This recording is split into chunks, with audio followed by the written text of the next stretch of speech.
This edition of Mac Voices is sponsored by Linode, high-performance cloud hosting for everyone. Visit linode.com/macvoices and take $20 off your first server package. Welcome to Mac Voices. This is the talk of the Apple community, and I'm Chuck Joyner. Folks, this is a quick little note before we get into this edition of Mac Voices to let you know that I've been experimenting with Mac Voices Live, broadcasting to Facebook, hopefully eventually to YouTube, playing with formats and just how to integrate live broadcasting into Mac Voices. I don't intend to necessarily make every Mac Voices Live into editions of the regular Mac Voices show. This particular one, though, seemed to be a good one to, again, do one of those little experiments with.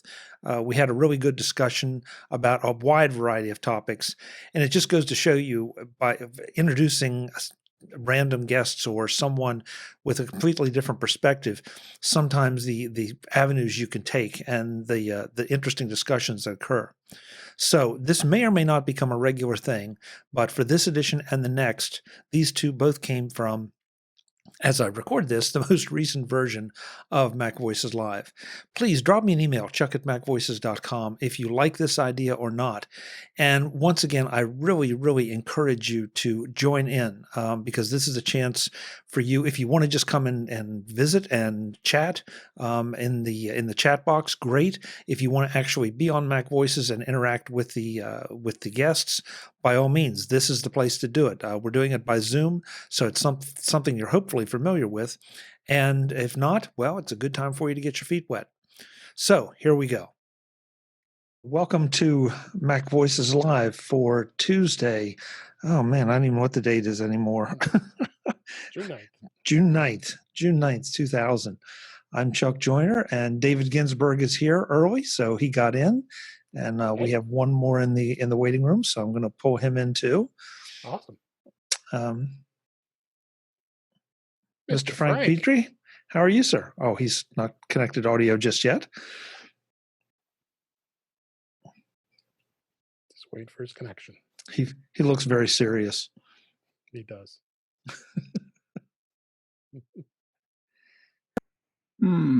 Hello, Frank. Now we got audio. There we now I got audio. There you are. How you doing? Doing all right. How you doing? How are things out in Chocolate Land? Yeah, they're doing good. They're doing good. Thanks for joining us. Yeah, I'm more active, man. I saw that. I missed last week. And then this afternoon, they lifted lockdown in New Jersey. And I thought, Really? next week we're having dining outside. The following Monday, they're opening up the beauty salons and the barbers and everything. So unless we have a spike, we're sort of going back. So I figure I got to get my Zoom time in. Well, that's great. That's great. Yeah, we're trying to slowly expand this audience. This has been a little bit of an experiment, and we're still experimenting with some things. But yeah, it's fun. Hey, Dave, didn't see you there. How you doing? Yeah. I've been here the whole time. How you doing, Frank? Hey, you got your Mac stock shirt, but I got the different year. I got 2017 on. Yeah. What's this one? This is last year, isn't it? 2019. 2018. It's 2018. Yeah. And I just have your basic shirt. Sorry, Mike Potter. Comfort. Oh. Has anybody heard from Mike lately? I just was emailing with him today. Yeah. How's he doing? Doing good. He's got plans. He's just he's still plotting, and he promised we'll hear from him soon. So, that's a good thing. He's Did you say plotting or plodding? Plotting. Plotting. Okay. Yes. So. So what's on everybody's mind? Because I have one big thing on my mind, but I want to find out what you guys have on yours. Dave, you go first.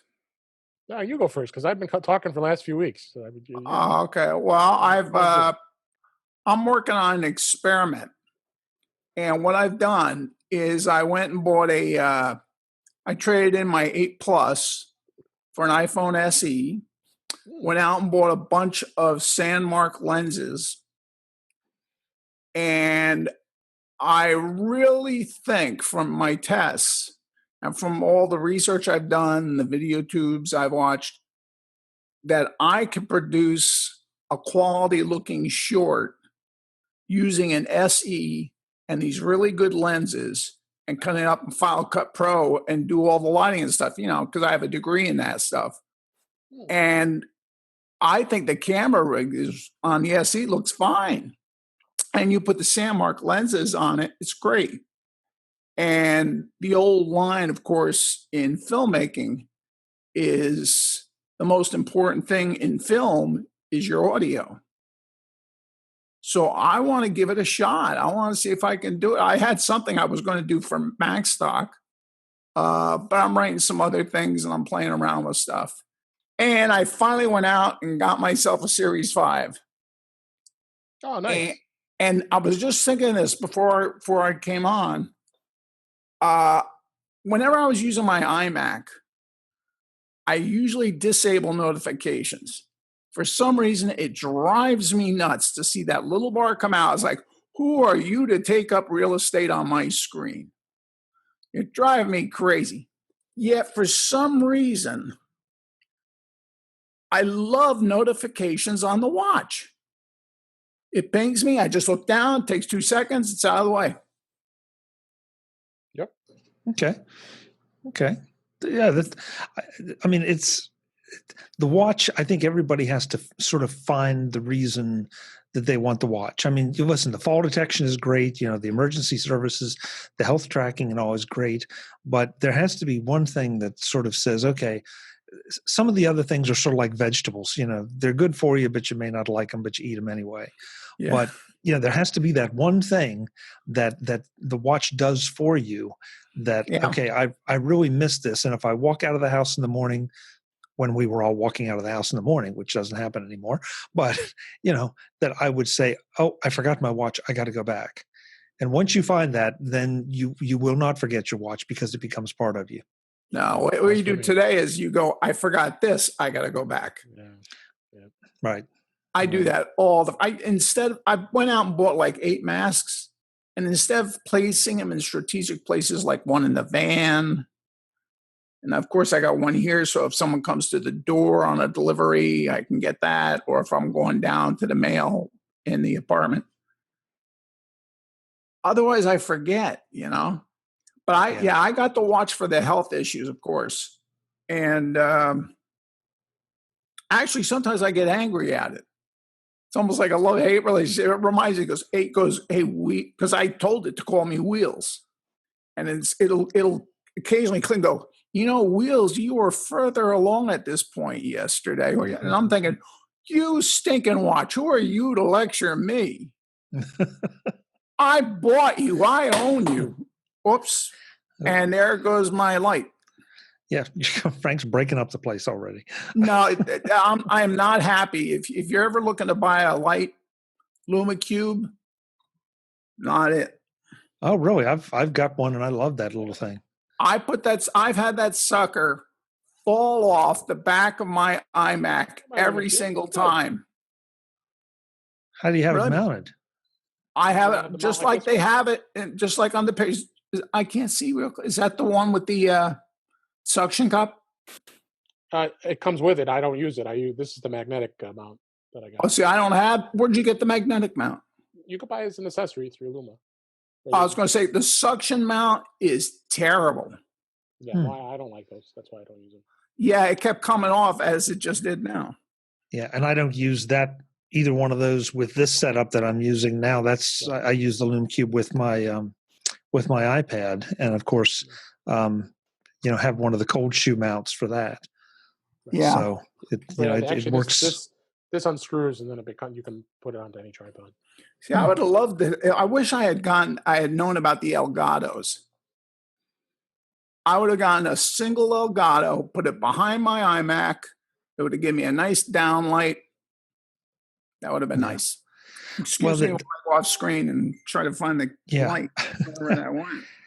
Well, the good thing is there's so many. I mean, there's a lot of good options out there, just depending on how much control you need or want over color, temperature, brightness, remote control, accessories, all those things.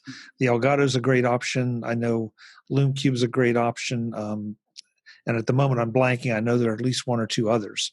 that are great if you're starting to get into iPhone Oh, you can buy a lot of cheap stuff on Amazon as long as it's an LED. Yeah, exactly. Oh my Exactly. I mean, goodness. you don't have a lot of necessary color control over those, but Now, well, I don't know if you saw, I did an article for SEO about, I researched a thing called light bias. And you know how people put the LED strips in different colors behind their TV to set the mood? Yeah.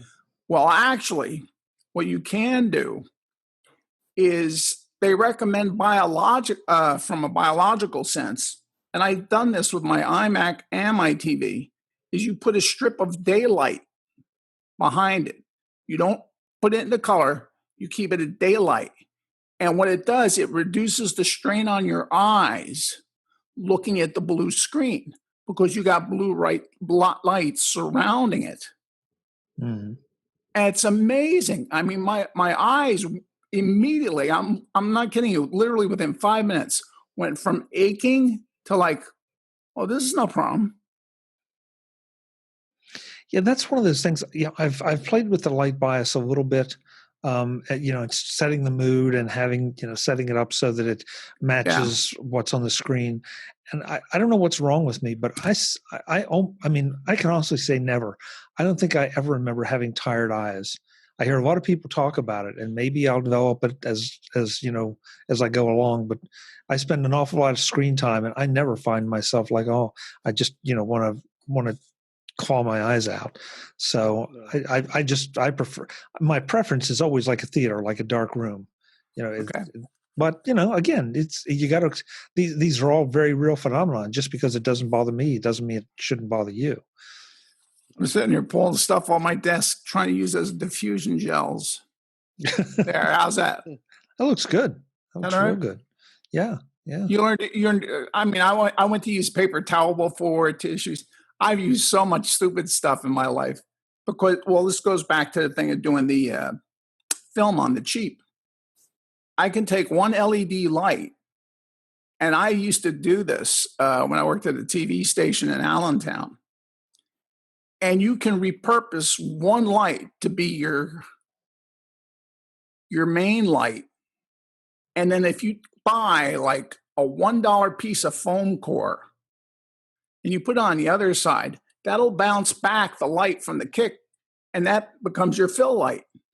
Yep. And so then what you do is now with the LEDs, you go out and you buy one of those cheap little small suckers, use that as a kicker if you've got a dark background, you got a perfect talking head set up. Yeah, I've run across so many really interesting little film tricks and things. The one that really got me, it's like, that's brilliant.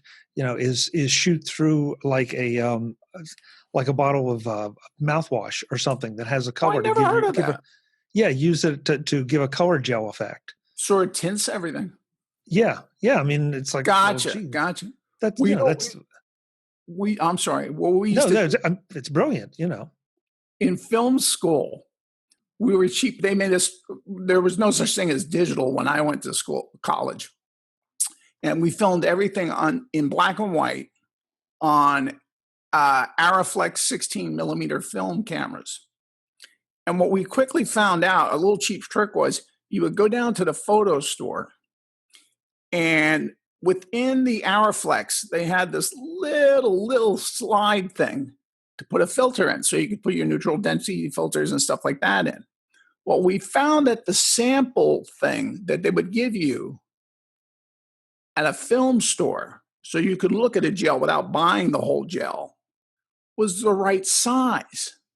So we used to go down there and get these things because people don't realize one of the greatest cinematographers who did Citizen Kane, the colors of the outfits that people wore, if you were to actually see what colors they were absolutely horrid. Purple against green stuff. But the whole idea was that if you used the right filter, it would render that color to a certain scale of gray. The most famous being for photography was Ansel Adams. He always used a red gel number 25 so he could get that dark sky effect. I did not know that. Yeah, so we used to go down because we were all well, Citizen Kane was that was your whole class to learn how they did that stuff. So more of us read up on it because we were all using black and white film because school wouldn't pay for anything else. Matter of fact, there was only one place that would develop it in the whole country, and that was in New York City. Mm-hmm. And so what we used to do is we'd go down. Well, first we'd read up on the different cinematographers and what gels they used to render what gradient of gray. And that's what we would put in to the cameras with those free samples. So free association here, Frank, is that why when sometimes you see colorized versions of old movies that they look stupid? The colors are all, they're all muted and kind of neutral. I mean, there's nothing that pops at all. Well, what's the real irony of all that is, you remember Ted Turner was the one that started the whole thing about colorization, right? And he bought, what was it, 20th Century Fox's catalog? Dave, your promo shot's up.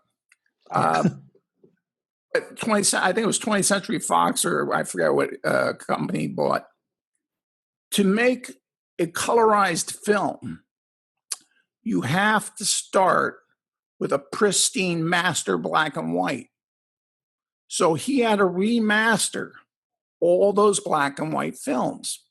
Well, then he started colorizing it, but the colorization, digital technology back then, and people's choices were really poor. Like you said, everything just looked muted, and it just, like, people would be wearing green dresses that it just didn't look right. Right. Well, what happened is he eventually just dropped the whole idea of colorization because technology hadn't really reached that level. And what he now had accidentally stumbled onto is he had done basically what Criterion does with old, very famous films. He made perfect black and white remasters. So he had a whole new market. So he didn't lose money. He made money. This edition of MacVoices is supported by Linode. Need a virtual server? You can build it on Linode.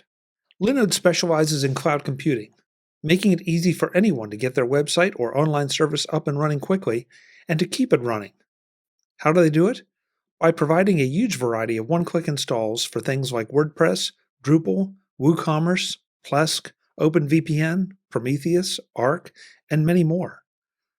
Then they keep it running, and keep it running fast, with industry-leading processors, a 40 gigabit network, and SSD storage.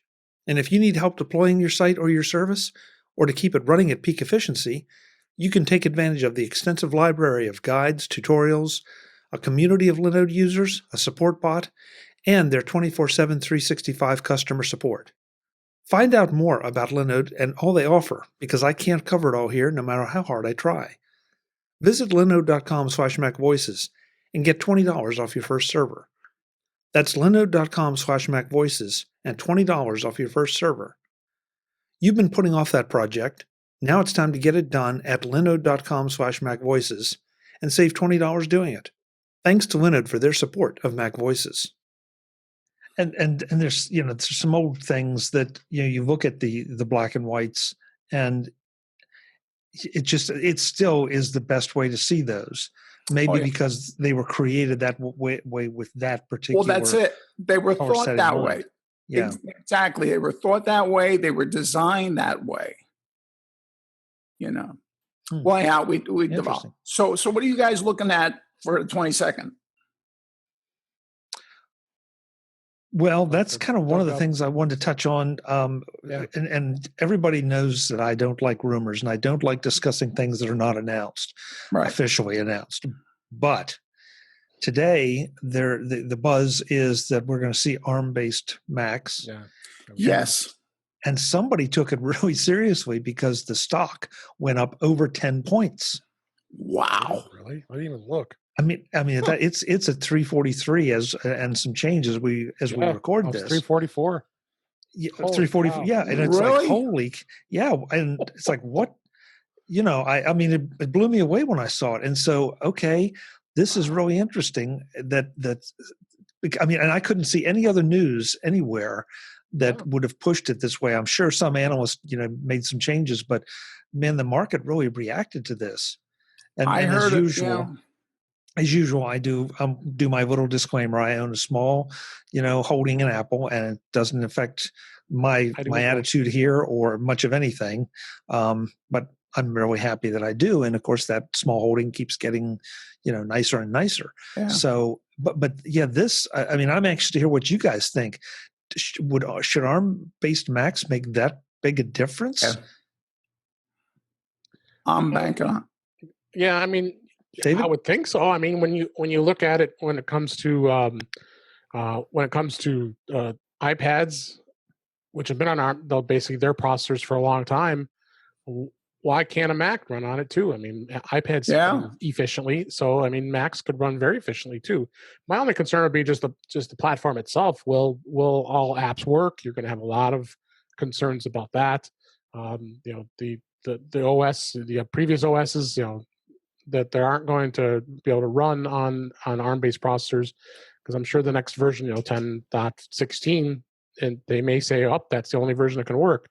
Are they going to make at least Catalina able to work? But I guess when you buy new machines, it won't matter anyway, because Apple always starts it at whatever OS was available at the time that the laptop or iMac for that matter was purchased. So, but this has been really interesting to see where this goes, because Apple hasn't changed processors. It's been 14 years since 2006. So one of the biggest benefits I read that everybody was going on YouTube about was it changes the whole design of a Mac, because ARM doesn't produce heat.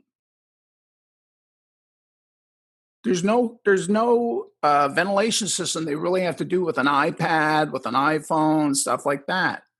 And the new MacBook Air they came out with is having heating problems because they put one fan in it, but they didn't somehow channel the flow so that it would dissipate, or shoot the hot air out the back. An ARM processor, from what I've read, doesn't have really heating issues. And I could see that taking something like an iMac, which another rumor came out about today that supposedly that's coming out on 2020. They're going to announce it. You could make a really thin screen. I mean, it would be like, was it? Is it the OLED TVs that are real razor thin? Yep, I think. Yeah. And that's what they're saying. Basically, they could do with like an iMac.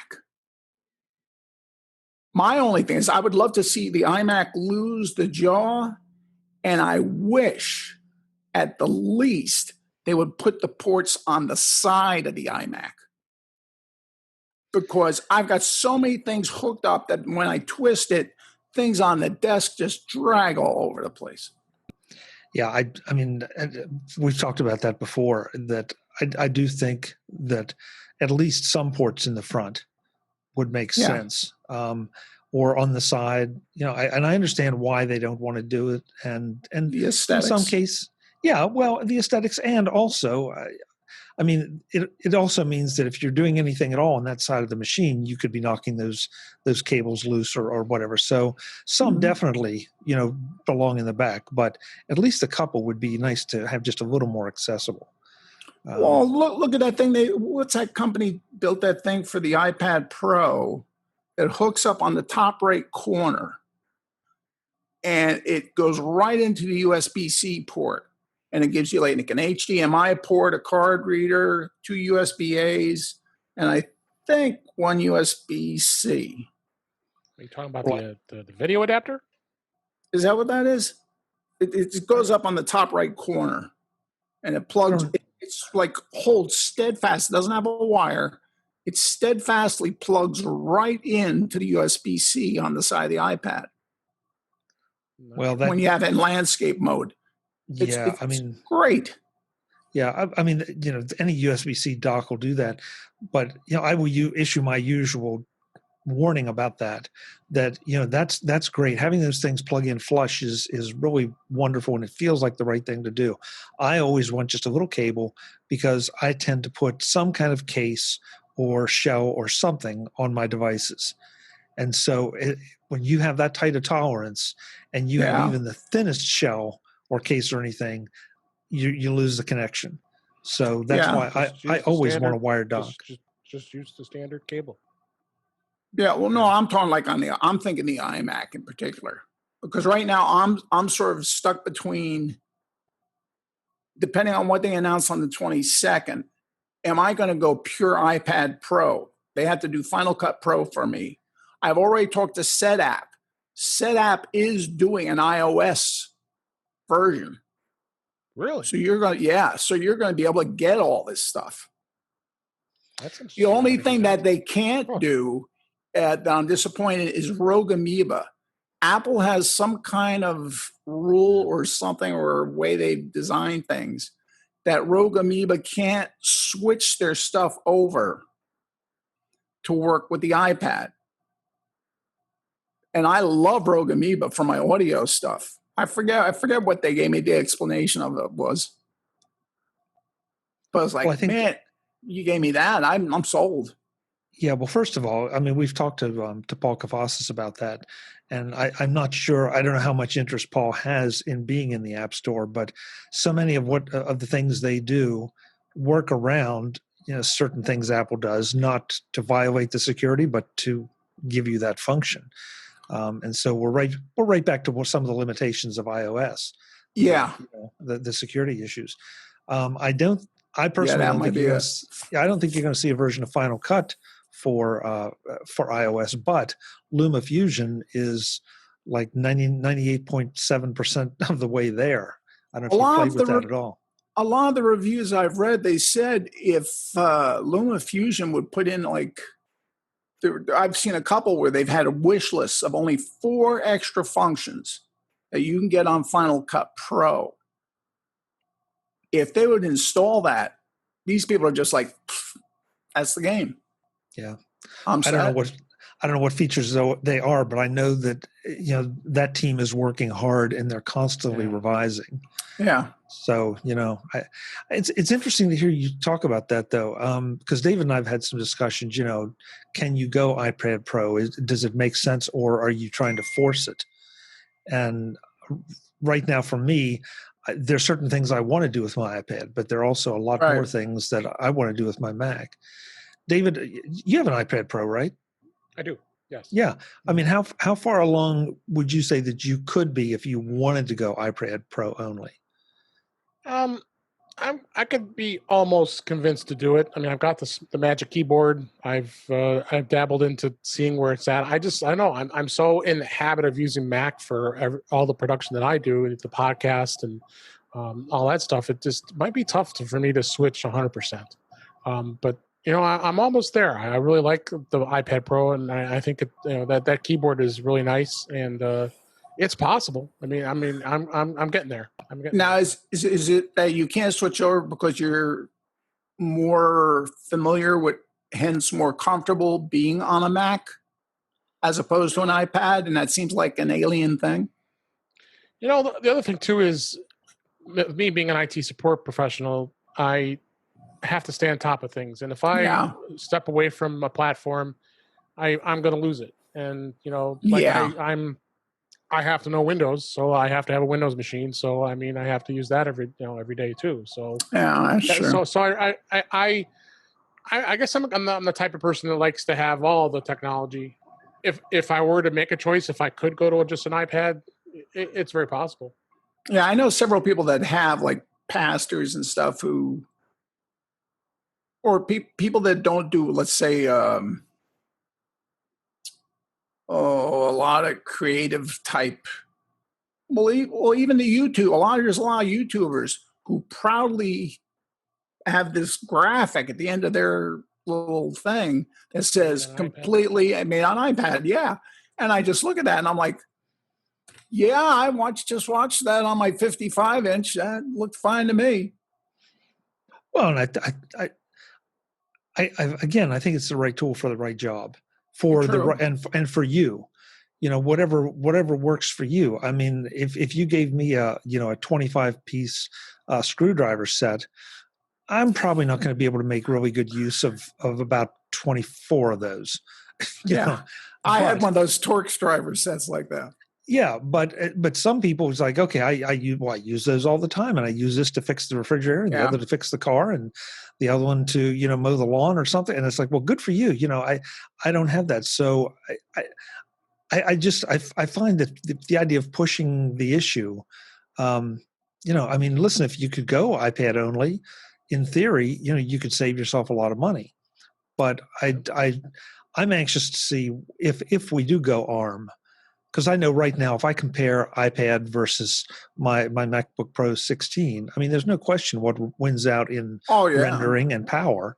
And so, if that's my main job, or I spend a lot of time there, I want to buy the right machine to do that. Oh yeah, I have a friend that graduated from Temple, and he does films for the state of New Jersey, and he went out and finally bought a 16, and he just can't praise it enough.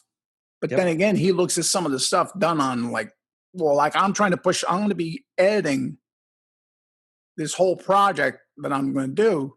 I have a 10.5 inch, and I've tried it with my Magic Keypad 2 and my Magic Trackpad 2, and it works phenomenal. I mean, I'm actually looking at going, I don't even know if I would have to buy another iPad Pro. But I mean, see, that's great. If that's number one, it works, you've developed the skills, and you've got something that is sufficient for what you need. Yeah, right. Yeah. True. Exactly. Well, I mean, Chuck, you use the iPads when you're doing remote interviews at CES and other places in NAB. I mean, the iPad works great for that application, but you may not want to use it all the time. I mean, that in that sense, that tool is great for you. Yeah. Well, yeah. I mean, you're absolutely right, David. For lots of reasons. First of all, it's got, because of the screen, it's got a huge viewfinder. Second, it's got plenty of storage that I have in there. It's got plenty of battery power, and it's got a 4K camera in, and a nice 4K camera. So for shooting for the web, and could I shoot a feature film on it? Well, if I had a lot more skills, maybe. But it depends on what you're looking for. Sure, would I love to have a red camera? Of course I would. But that would be kind of overkill. Well, red's only good if you're like showing it like on IMAX. I mean, it's like raw photos. Yeah, well, you want to keep raw if you're doing a billboard. Yeah, otherwise, you can get into professional situations without it. Well, I have professional aspirations, Frank. Come on. Yeah.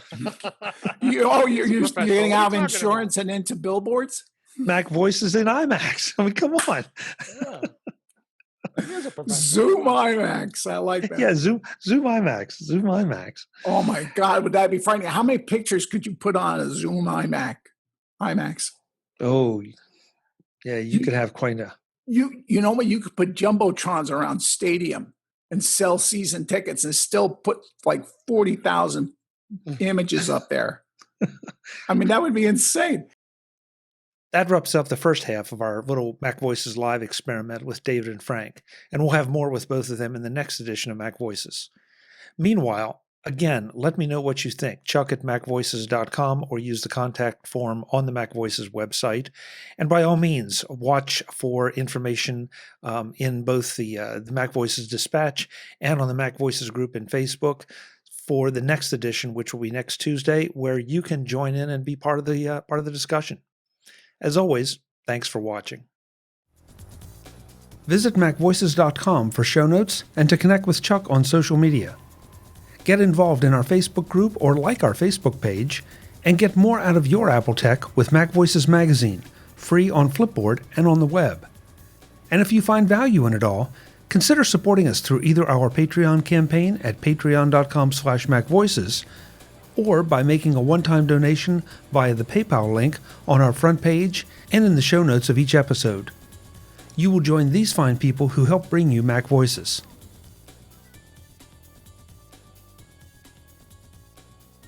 Advertising handled by Backbeat Media at backbeatmedia.com.